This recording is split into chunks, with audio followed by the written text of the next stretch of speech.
Welcome back to another video from Fantasy Football Forever.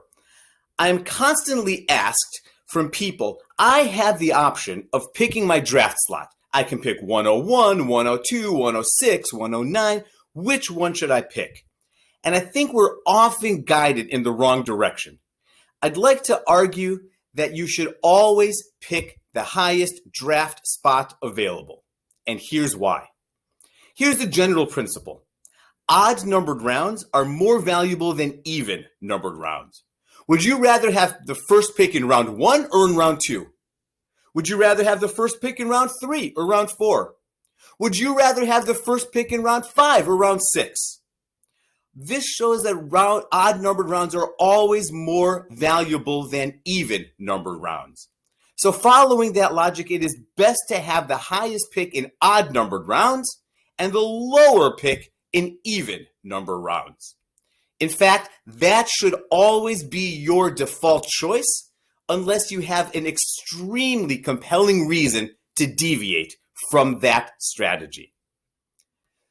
I often hear people say, well, maybe I'll take 103 instead of 101 so that I can get a better pick in round 2.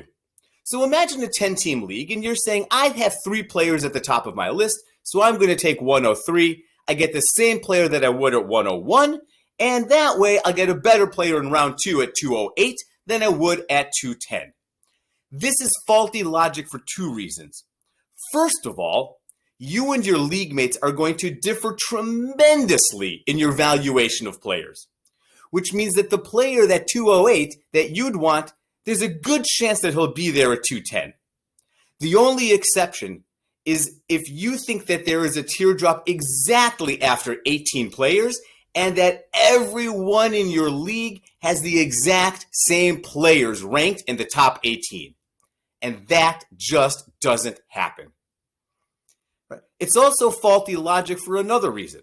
Let's go back to the general principle. Odd numbered rounds are more valuable than even numbered rounds. Are you really willing to take a value loss in round 1, round 3, round 5, round 7, round 9, just to move up a couple of spots in round 2? That doesn't make any sense. Here's another common logic or argument that I hear. I hear that picking at the turn, at let's say 10 or 11 in a 10-team league or 12 and 13 in a 12-team league is better than having an earlier round pick so that you have the back-to-back options. Again, this is faulty reasoning. True, you get to pick 2 players in a row, and there's an advantage because if you're trying to decide between 2 players or if you want to take back-to-back running backs, you don't have to worry about someone sniping you in the middle. That is certainly true. But there's also a huge disadvantage. Having that many picks, having 19 selections go between your picks does not let you catch a falling player. Also, if there's a positional run, you cannot make sure to get at the front of it. You could get shut out of a position completely. So the bottom line is, yes, there is a nice small advantage picking back to back, but it does not make up for the disadvantage of losing the earlier picks in the more valuable round. All this being said, we should add one more qualification. Does your league allow draft pick trading? If it does, that's even a greater incentive to take the earlier pick. Everyone would agree that pick 101 is more valuable than 102, and that 102 is more valuable than 103, and 103 more valuable than 104, which means you can always, at least in theory, trade down and recoup value. So why is it that I see so many people picking a later draft slot? I think there are 2 fundamental reasons.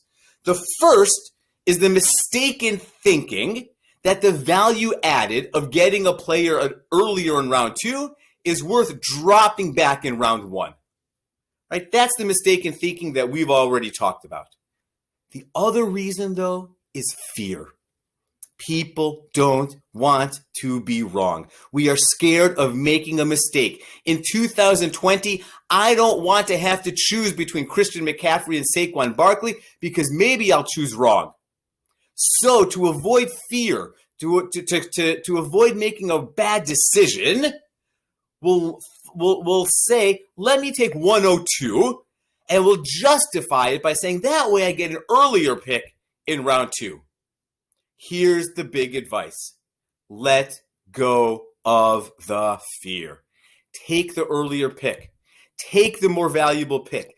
Take the option of you getting to choose your player. Own your pick, be proud of it, and run with it. Now, I will certainly concede that there are unique circumstances in which taking a later pick might be valuable. And if you think you've come across one of those in your leagues, please feel free to share that in the comment below. Otherwise, always take the higher round pick. Own it, get the better value in the better rounds, pick your best players, and give yourself better chance of winning your league. If you want to see more great fantasy football videos like this, please like and please subscribe. Have a wonderful day and wonderful drafts in 2020.